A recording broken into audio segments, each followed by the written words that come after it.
नमस्कार, मैं प्रिया। आज है 11 अप्रैल। खबरों की तरफ बढ़ने से पहले एक नजर सुर्खियों पर। बीएड संयुक्त प्रवेश परीक्षा के लिए आज से होगा ऑनलाइन आवेदन। पंचायत चुनाव को लेकर 12 अप्रैल को अब होगा फैसला।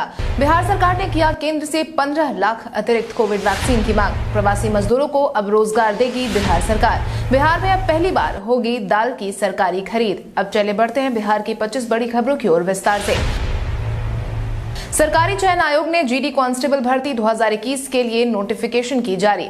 कर्मचारी चयन आयोग ने हाल ही में जीडी कांस्टेबल भर्ती 2021 का नोटिफिकेशन अब मई के पहले सप्ताह में जारी करने का फैसला सुनाया है। इसको लेकर कर्मचारी चयन आयोग ने शुक्रवार को अपनी आधिकारिक वेबसाइट ssc.nic.in पर नोटिस जारी कर महत्वपूर्ण सूचना दी है। एसएससी कैलेंडर के मुताबिक केंद्रीय सशस्त्र पुलिस बल में जीडी कांस्टेबलों की भर्ती के लिए नोटिफिकेशन 25 मार्च को ही जारी किया जाना था, लेकिन कुछ कारणों से इसे जारी नहीं किया जा सका। कैलेंडर के मुताबिक एसएससी जीडी कांस्टेबल भर्ती परीक्षा 2021 का आयोजन 2 अगस्त 2021 से 25 अगस्त 2021 के बीच होना है। हालांकि एग्जाम शेड्यूल को लेकर डिटेल्ड नोटिफिकेशन जारी होने के बाद ही स्थिति स्पष्ट हो पाएगी।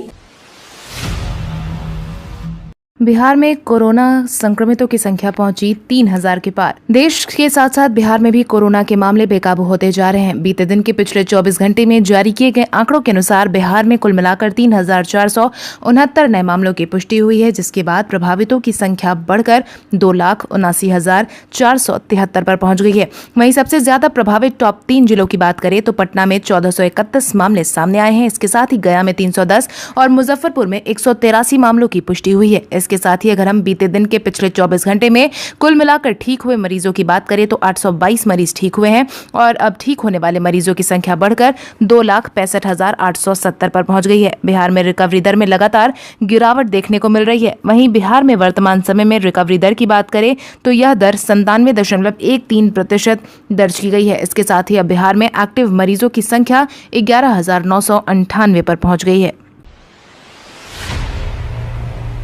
लखीसराय के अशोक धाम मंदिर में आपको देखने को मिलेगा बहुत कुछ खास। अशोक धाम मंदिर का नाम सबसे ऊपर है, जिसे इंद्र देवेश्वर महादेव मंदिर के नाम से भी जाना जाता है। इस मंदिर के बनने के पीछे भी एक रोचक कहानी है। बात 7 अप्रैल 1977 की है। अशोक नाम का चरवाहा प्रतिदिन गाय चराने के लिए जाया करता था। एक दिन गिल्ली डंडा खेलने के क्रम में उसने एक विशाल शिवलिंग को धरती के अंदर पड़ा देखा। उसने शिवलिंग को उखाड़ने की कोशिश की, लेकिन वो उसे जरा सा भी हिला नहीं पाया, जिसके बाद उसी स्थान पर इस मंदिर का निर्माण किया गया। तभी से इस मंदिर का नाम अशोक धाम मंदिर पड़ गया है। 11 फरवरी 1993 को जगन्नाथपुरी के शंकराचार्य ने मंदिर परिसर के पुनर्निर्माण का उद्घाटन किया।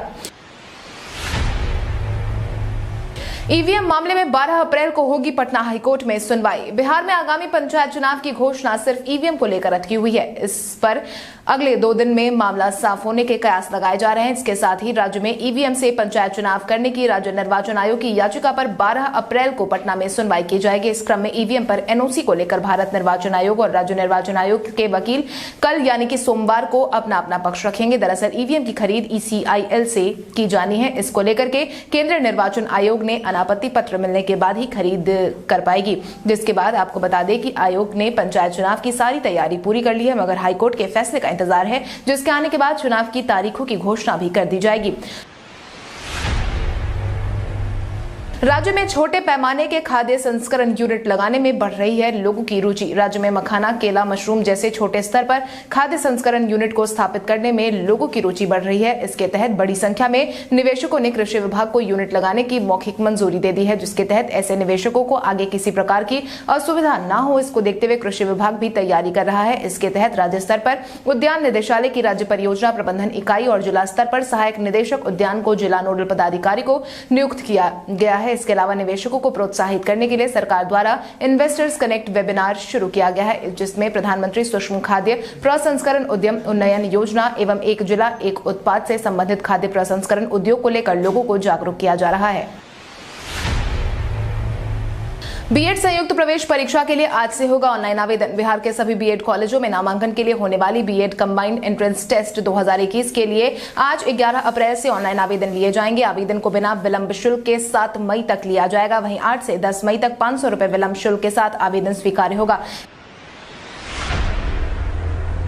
बिहार में अगले 24 घंटे आंधी बारिश की चेतावनी। राज्य के कुछ हिस्सों में मौसम विभाग ने दो तरफा हवाओं की स्थिति रहने के कारण अगले 24 घंटे में आंधी बारिश की संभावना जताई है। इसके तहत मौसम विज्ञान केंद्र पटना एहतियातन येलो अलर्ट जारी कर रहा है। सूबे में शुष्क पश्चिमी हवा और नमी युक्त पूर्वी हवा से गरज वाले बादल बने रहे हैं। इसके साथ ही बिहार और इसके आसपास पूर्वी उत्तर प्रदेश से सटे इलाकों में चक्रवाती हवा का क्षेत्र बना हुआ है, जिस कारण पटना सहित पश्चिमी जिलों में आंधी बारिश की संभावना बनी है। हालांकि आज रविवार के बाद से कुछ भागों में पछुआ हवा का प्रभाव बढ़ सकता है, जिसके बाद तापमान में फिर से बढ़ोतरी देखने की उम्मीद जताई जा रही है। बिहार बोर्ड मैट्रिक परीक्षा 2021 के लिए आज से होंगे स्क्रूटनी आवेदन। बिहार विद्यालय परीक्षा समिति ने हाल ही में मैट्रिक परीक्षा 2021 का रिजल्ट जारी किया है। वहीं कई परीक्षार्थी ऐसे भी हैं जिन्हें कॉपी में कम नंबर दिए जाने की शिकायत है, जिसे दूर करने के लिए ही बोर्ड आज से एक और मौका अपने रिजल्ट को सुधारने के लिए दे रहा है। इसके तहत आज से स्क्रूटनी के लिए आवेदन लिए जाएंगे। परीक्षार्थी को जिस भी विषय में अपेक्षा से कम अंक मिलने की बात लग रही है, उन विषयों में स्क्रूटनी के माध्यम से सुधार करवा सकते हैं। इसके लिए परीक्षार्थी 11 से 17 अप्रैल के बीच बिहार बोर्ड की आधिकारिक वेबसाइट बिहार बोर्ड online.bihar.gov.in पर जाकर स्क्रूटनी के लिए आवेदन दे सकते हैं। सभी काम ऑनलाइन होंगे और विषयवार इसके लिए शुल्क भी देना होगा। बिहार सरकार ने किया केंद्र से 15 लाख अतिरिक्त कोविड वैक्सीन की मांग। देश भर में वैक्सीनेशन का काम जारी है, मगर इस बीच कोरोना वैक्सीन की कमी को लेकर भी कई तरह के सवाल उठ रहे हैं। शुक्रवार को बिहार सरकार की मांग के बाद कोविशील्ड वैक्सीन की 9 लाख डोज मुहैया करवाई गई थी। वहीं अब एक बार फिर से बिहार सरकार ने 15 लाख अतिरिक्त वैक्सीन की मांग केंद्र सरकार से की है। इसके तहत एक पत्र भी केंद्र को लिखा गया है, जिसमें स्वास्थ्य विभाग ने 15 लाख और ज्यादा वैक्सीन उपलब्ध कराने को कहा है। वहीं विभाग के प्रधान सचिव प्रत्यामृत ने कहा है कि राज्य में वैक्सीन की कोई कमी नहीं और 9 लाख डोज पहुंच गए हैं, जिसकी पूर्ति हर जिले में की जाएगी। प्रवासी मजदूरों को रोजगार देने की तैयारी में जुटी राज्य सरकार। देश के कई राज्यों में कोरोना केसेस को देखते हुए प्रवासी मजदूरों की बड़ी खेप रोज बिहार पहुंच रही है। पिछले बार की परेशानी से सबक लेते हुए सरकार इस बार हर मोर्चे पर पहले से ही तैयारी पूरी रखने में जुटी हुई है। इसके तहत गृह विभाग के अपर मुख्य सचिव आमिर सुबहानी ने सभी विभाग गांव के साथ बैठक की है, जिसमें उन्होंने सभी विभागों को अपने यहाँ रोजगार के अधिक से अधिक इंतजाम करने की बात कही है। उन्होंने कहा है कि जैसे जैसे लोग यहाँ आएंगे उन्हें जरूरत या स्किल के मुताबिक रोजगार मुहैया कराना सुनिश्चित किया जाए। बैठक में खासतौर से ग्रामीण विकास विभाग, ग्रामीण कार्य विभाग, पथ निर्माण विभाग, जल संसाधन विभाग, भवन निर्माण विभाग समेत अन्य विभागों से रोजगार तैयार करने का आदेश दिया गया है। इस दौरान बाहर से आए कोई भी प्रवासी मजदूर अगर रोजगार मांगेंगे तो उनसे फॉर्म भरवाकर उन्हें रोजगार उपलब्ध कराया जाएगा। हालांकि रजिस्ट्रेशन समेत अन्य प्रक्रिया अभी शुरू नहीं हुई है, इसके लिए बाद में घोषणा की जाएगी। परिवहन विभाग के आदेश के बाद भी पटना एमवीआई के खिलाफ नहीं शुरू हुई जांच। राजधानी पटना के डीटीओ दफ्तर से बीते दिनों कई तरह की गड़बड़ियां सामने आई थी, जिसके अनुसार दफ्तर ने वैसी गाड़ियों का भी निबंधन कर दिया था जिसे कंपनी ने बनाई ही नहीं थी। इसके बाद एक और खुलासे के तहत पटना के motor vehicle inspection officer Mrityunjay Kumar Singh ने भी दूसरे जिले के थाने में जब्त गाड़ी का फिटनेस प्रमाण पत्र जारी कर दिया था। इस मामले में आरोपों को गंभीरता से लेते हुए परिवहन विभाग ने पिछले महीने 19 मार्च को ही विस्तृत जांच करने का आदेश दिया था, मगर 15 दिनों के अल्टीमेटम के बाद भी अभी तक जांच पूरी नहीं हुई है, जिसके बाद अब जांच अधिकारियों ने बहुत जल्द जांच रिपोर्ट को विभाग को भेजने की बात कही है। ग्रामीण कार्य विभाग के 29 ठेकेदारों पर की गई सख्त कार्रवाई। राज्य के ग्रामीण कार्य विभाग में बड़ी गड़बड़ी सामने आने के बाद आनंद फानन में 29 ठेकेदारों को डिफॉल्टर घोषित कर दिया गया है। ग्रामीण कार्य विभाग के अभियंता प्रमुख ने 3 कार्य प्रमंडलों ढाका, मोतिहारी और रक्सौल के कुल 29 सड़कों के निर्माण कार्य में लगे ठेकेदार पर सख्त कार्रवाई की है। सभी संवेदकों के इकरारनामे को रद्द कर दिया गया है और निविदा में भाग लेने से वंचित कर दिया गया है। विभाग ने इन ठेकेदारों को सड़क निर्माण का काम अलॉट किया था, लेकिन संवेदक काम नहीं कर रहे थे। इसकी शिकायत ढाका के भाजपा विधायक ने विभाग से की थी, जिसके बाद ग्रामीण कार्य विभाग के अभियंता प्रमुख ने सभी 29 संवेदकों पर सख्त कार्रवाई करते हुए उनसे निविदा को खत्म कर दिया। अब पुराने मीटर की जगह स्मार्ट मीटर लगवाने में नहीं देना पड़ेगा सिक्योरिटी मनी। बिजली उपभोक्ताओं के लिए अच्छी खबर। बिहार में स्मार्ट बिजली मीटर लगवाने में लोगों को अलग से कोई सिक्योरिटी मनी नहीं देनी होगी। अगर किसी उपभोक्ता ने पहले वाले मीटर को लगा रखा है तो इसकी सिक्योरिटी मनी की राशि को स्मार्ट मीटर में शिफ्ट कर दिया जाएगा। बता दें कि बिहार विद्युत नियामक आयोग ने ये बड़ी राहत दी है, जिसके तहत राज्य के 1.5 करोड़ से अधिक बिजली उपभोक्ताओं को अब अतिरिक्त बोझ नहीं लगेगा। इसके तहत अब उपभोक्ता बेफिक्र होकर स्मार्ट मीटर लगा सकते हैं। नए नियम में 1 अप्रैल से स्मार्ट मीटर लगाने पर उपभोक्ताओं को 3% की रियायत भी मिल रही है। कंपनी अधिकारियों के अनुसार स्मार्ट मीटर को बढ़ावा देने के लिए कंपनी की तरफ से उपभोक्ताओं को ये सारी रियायत दी जा रही है। अगलगी से निपटने के लिए सरकार की है पूरी तैयारी। गर्मियों के सीजन में अगलगी की काफी घटनाएं होती रहती हैं, जिसमें लोगों को भारी नुकसान झेलना पड़ता है। खासकर ग्रामीण क्षेत्रों में और खेतिहर लोगों को इसका खामियाजा भुगतना पड़ता है। इसको देखते हुए आपदा से पहले ही बिहार सरकार तैयार है। इसके तहत अग्निशमन सेवा ने SOP तैयार किया है, जिसके साथ ही राज्य भर में अगलगी से निपटने को एहतियातन 702 वाहनों को तैयार रखने की बात कही गई है। ये दमकल गाड़ियां सूचना मिलते ही बिना देर किए घटनास्थल की तरफ रवाना हो जाएंगे। सभी वाहनों में चालकों एवं रिजर्व चालकों की सुविधा दी गई है। इसके साथ ही फायर सर्विस की DG शोभा अहोतकर ने बताया है कि सभी जिलों में अगलगी के संवेदनशील इलाके को हॉटस्पॉट के रूप में चिन्हित किया गया है, जहां फायर टेंडर्स की प्रतिनियुक्ति की गई है। इसके साथ ही मौके पर जल्द पहुंचने के लिए रोड मैप भी बनाया गया है। दिल के मरीजों का इलाज होने के बाद अभिभावकों ने सरकार से कहा शुक्रिया। हाल ही में मुख्यमंत्री नीतीश कुमार ने बिहार के दिल की बीमारी से पीड़ित बच्चों के इलाज के लिए बाल हृदय योजना की शुरुआत की है। बिहार सरकार के इस खास योजना के तहत कई बच्चे इलाज के बाद वापस बिहार पहुंच गए हैं। वापस लौटे बच्चों का स्वागत खुद स्वास्थ्य विभाग के प्रधान सचिव प्रत्यय अमृत ने किया है। इस मौके पर अमृत ने घोषणा किया था कि दिल की बीमारी से पीड़ित बच्चों के दूसरे बैच को जल्द ही गुजरात भेजा जाएगा। आपकी जानकारी के लिए आपको बता दें कि 5 दिनों में पहले बैच के 14 बच्चे सकुशल इलाज करवाकर पटना पहुंच चुके हैं। वहीं एक बच्चे को एहतियात के तौर पर हॉस्पिटल में ही रोक लिया गया है। बाकी 6 और बच्चों का इलाज अभी अस्पताल में जारी है। कोरोना के माहौल में दवा भंडारण के लिए राज्य सरकार ने जारी की राशि। कोरोना की दूसरी लहर से निपटने के लिए राज्य सरकार पूरी मुस्तैदी के साथ काम कर रही है। इसी क्रम में संक्रमण की रोकथाम, कोरोना मरीजों का बेहतर इलाज और वैक्सीनेशन, तीनों मोर्चों पर सरकार मजबूती के साथ खड़ी है। इसको लेकर स्वास्थ्य मंत्री मंगल पांडे ने अपना बयान जारी किया है, जिसके तहत उन्होंने कहा है कि कोविड-19 के परिप्रेक्ष्य में कोरोना महामारी के रोकथाम हेतु दवा भंडारण के लिए 8,85,81,944 राशि की व्यय की स्वीकृति प्रदान कर दी गई है। इन दवाओं से कोरोना के प्रसार को कम करने में मदद मिलेगी। बिहार के सभी सरकारी स्कूल कॉलेज में बनाया जाएगा ग्रीन कैंपस। बिहार के मुख्यमंत्री नीतीश कुमार की महत्वाकांक्षी योजना जल जीवन हरियाली को अब बिहार के सभी सरकारी विद्यालय समेत उच्च शिक्षण संस्थानों में प्रभावी तरीके से लागू करने की योजना पर काम हो रहा है। इसके तहत राज्य की सभी विद्यालयों से लेकर महाविद्यालयों में ग्रीन कैंपस विकसित किया जाएगा। इसके साथ ही शिक्षण संस्थान के आसपास के इलाकों को भी ग्रीन जोन के रूप में विकसित किया जाएगा, जिसके तहत 1.5 करोड़ पौधारोपण का काम किया जाएगा। जिसके तहत आपको बता दें कि पर्यावरण, वन एवं जलवायु विभाग की मदद से शिक्षा विभाग की तरफ से शिक्षण संस्थान में ग्रीन कैंपस विकसित करने का काम जून से शुरू किया जाएगा। इसके साथ ही आने वाले 3 अगस्त को जल जीवन हरियाली दिवस भी मनाया जाएगा।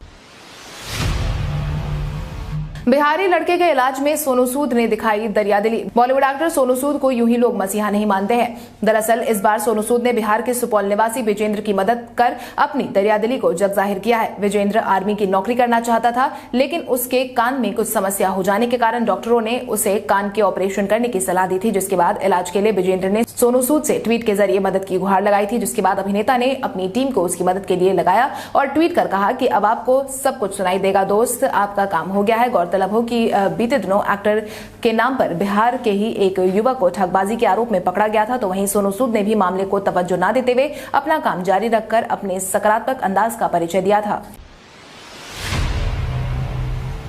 पूर्व मध्य रेलवे चलाएगी 28 स्पेशल ट्रेन। कोरोना केसेस बढ़ने के बाद यात्रियों की बढ़ती भीड़ और बिहार आने वाले यात्रियों की संख्या को देखते हुए पूर्व मध्य रेलवे ने 28 और नए स्पेशल ट्रेनों के परिचालन का ऐलान किया है।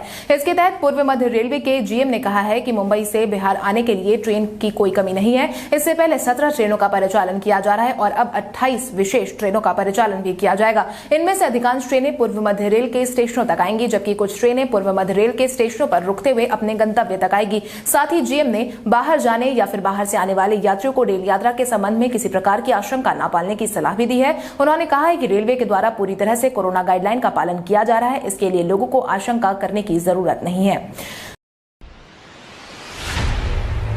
बिहार से उत्तर प्रदेश, बंगाल और झारखंड के लिए बनेगी नई सड़कें। बिहार के पड़ोसी राज्य यूपी, पश्चिम बंगाल और झारखंड से सीधी नई कनेक्टिविटी के 4 प्रस्ताव को पथ निर्माण विभाग ने NH डिवीजन के नए वित्तीय वर्ष के लिए अपनी वार्षिक कार्य योजना में शामिल किया है। इसके तहत कुल 2,470 करोड़ रुपए की योजना सड़क परिवहन एवं राजमार्ग मंत्रालय की मंजूरी के लिए भेजे गए हैं। यूपी, पश्चिम बंगाल और झारखंड के बीच कई अन्य सड़कों से बिहार की सीधी कनेक्टिविटी है, पर इन सड़कों के अस्तित्व में आने के बाद नई कनेक्टिविटी उपलब्ध हो जाएगी। आपको बता दें, यूपी से सीधी कनेक्टिविटी के 2 नए प्रस्ताव केंद्र सरकार को मंजूरी के लिए भेज दिए गए हैं।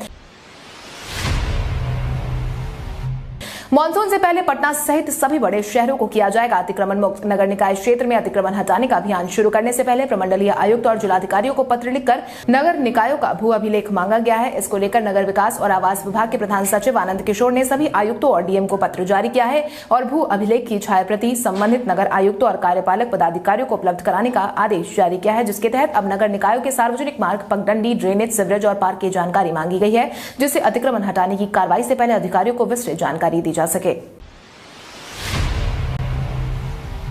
भारत के इतिहास में आज की तारीख कई कारणों से कारणों से मानी जाती है। ऋषिकेश में स्टील के तारों से बना लक्ष्मण झूला 1930 में जनता के लिए आज के दिन से खोला गया था। भारतीय मूल की अमेरिकी लेखिका झुम्पा लाहिड़ी को साल 2000 में उनकी पहली रचना इंटरप्रेटर ऑफ मेले डिजीज के लिए पुलित्जर पुरस्कार आज के दिन दिया गया था। भारत के महान विचारक, समाजसेवी तथा क्रांतिकारी ज्योतिबा फूले का 1827 में जन्म आज के दिन हुआ था। महात्मा गांधी जी की पत्नी कस्तूरबा गांधी का 1869 में जन्म आज के दिन हुआ था। देश की आजादी के लिए अपने प्राणों का बलिदान देने वाले युवा क्रांतिकारियों में से एक अनंत लक्ष्मण कन्हेरेकर ने आज के दिन 1910 में दुनिया को अलविदा कहा था। प्रसिद्ध साहित्यकार फणीश्वर नाथ रेणु ने 1977 को आज के दिन दुनिया को अलविदा कहा था। आज एक दूसरे से भिड़ेगी हैदराबाद और कोलकाता की टीम। पूर्व चैंपियन कोलकाता नाइट राइडर्स रविवार को सनराइजर हैदराबाद के खिलाफ होने वाले आईपीएल मैच में टीम के अंदर उचित संतुलन तैयार करके अपने अभियान का सफल आगाज करने की कोशिश करेगी। केकेआर की अगुवाई इस बार सीमित ओवर के सबसे सफल कप्तानों में से एक इयोन मॉर्गन कर रहे हैं। उन्होंने पिछले सत्र में संयुक्त अरब अमीरत में दिनेश कार्तिक से टूर्नामेंट के बीच में कप्तानी संभाली थी। पिछले सत्र में केकेआर के सनराइजर और रॉयल चैलेंजर्स बेंगलुरु के समान अंक थे। केकेआर हालांकि रन रेट में पिछड़ गया और लगातार दूसरी बार प्लेऑफ में जगह नहीं बना पाया था। अब आइए जानते हैं सराफा बाजार और पेट्रोल डीजल के क्या। अगर हम सराफा बाजार की बात करें तो सोने का भाव 10 अप्रैल को 22 कैरेट के लिए प्रति 10 ग्राम 44,700 रुपए था। वहीं 24 कैरेट के लिए प्रति 10 ग्राम 45,700 रुपए था। इसके साथ ही अगर हम चांदी की बात करें तो चांदी का भाव प्रति किलो 67,000 रुपए था। अगर हम पेट्रोल डीजल के दाम की बात करें तो राजधानी पटना में पेट्रोल की कीमत 92.53 रुपए प्रति लीटर थी। वहीं डीजल 85.53 रुपए प्रति लीटर था।